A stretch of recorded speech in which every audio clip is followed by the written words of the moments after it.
because his son, who's 6 or 8, had a little football league game. And so for him, family-wise, it's important. For me, sorry, dude, you're 6 or 8. You don't remember that experience? I will remember the World Series. So we'll trade off. But see, that's me, right? So that's the way that I do things. I don't judge him and his decisions, and because for me, it's about impact, not quantity. Yeah. So the quality for me, that's just me. That's just how I judge the relationships, right? So I don't go to every one of my son's cross-country meets, but I went to districts, right? Yeah. So I pick and choose, and those are my choices to make. Anyone can judge me the way they want, but I don't really care what anybody thinks about my decisions, but these are my decisions because that's my purpose that compels me. Again, if I'm dead, so that's what someone would say, well, what if you're dead and you miss out on that meet? I have literally thousands of hours of video and podcasts my sons will be able to listen to forever. Yeah. Archived out there on the cloud. So unless somebody takes on the internet, they have a lot of consumption of dad. Yeah, but that's why I think, your why should be unique to you. You can't look at others to create your why. And I actually told my friend this morning on the phone I was looking through my Instagram because I know that I like to take, what is it? Take account. I don't know.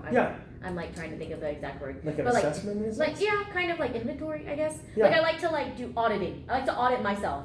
And I've been auditing myself with the year coming to a close, and we had this conversation when he happened to be in town not too long ago, and we were sitting there, and he really asked me, do you feel like you're a better person?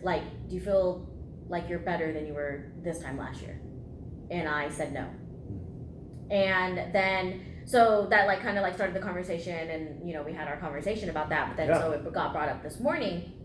And I was talking to him about it, and I said, I was going through my Instagram, and I had said something about I drew inspiration from myself, and I think that's such a big thing. Is you should be looking to draw inspiration from yourself and not from others. Yeah.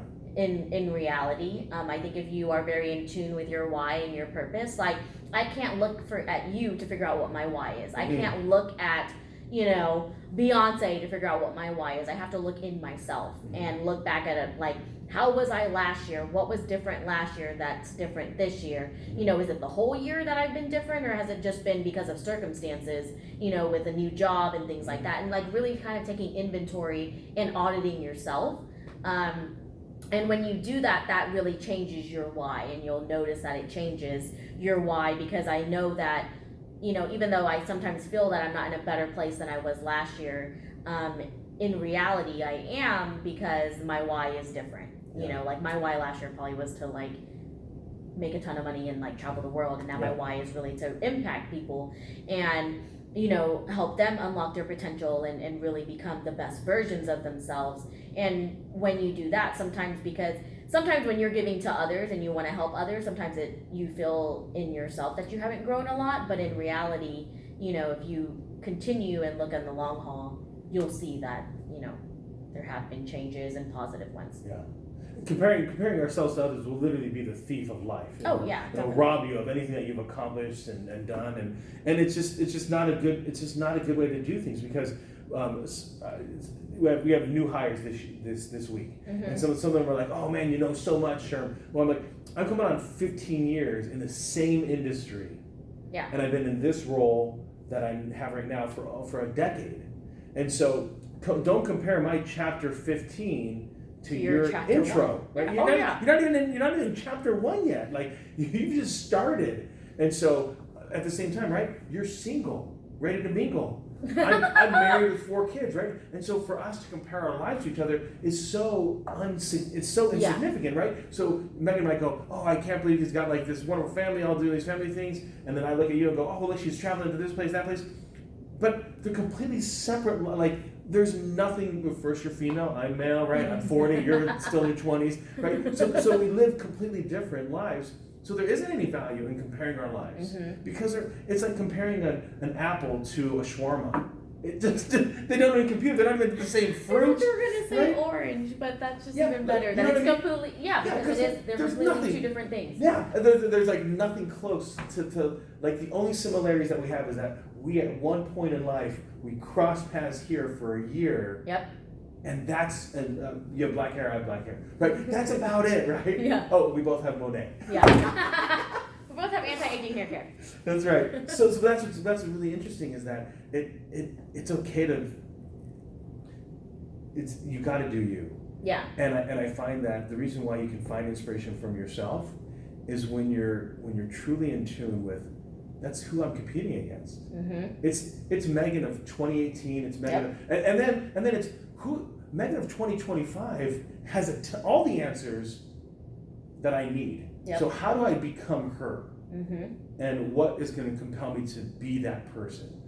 Because I know for me, in 5 years, I will not be more organized than I am today, right? No, and there's no reason to pretend that that's going to happen. But there's certain things that I sure hope that I've been doing better in regards to legacy and impacting others. I'm sure a book will come out just because it's nice for people to have that tangible piece of ink. Mm-hmm. And sure, if it makes a few shekels, great. But it's not anything I'm going to promote. I'm just going to put it out there, and that way, if somebody wants to have something that's tangible, they do. Yeah, and I think that's another thing, just to kind of, obviously we don't want to talk y'all's ears off, Yep. but if you want, we'll do it.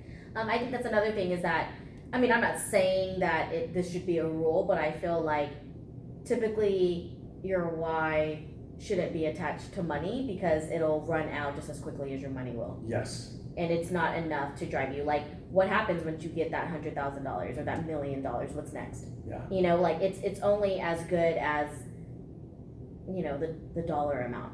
What I find that when we use a tangible thing like money or cars or houses to measure ourselves, we have a tendency to measure other people on that same track.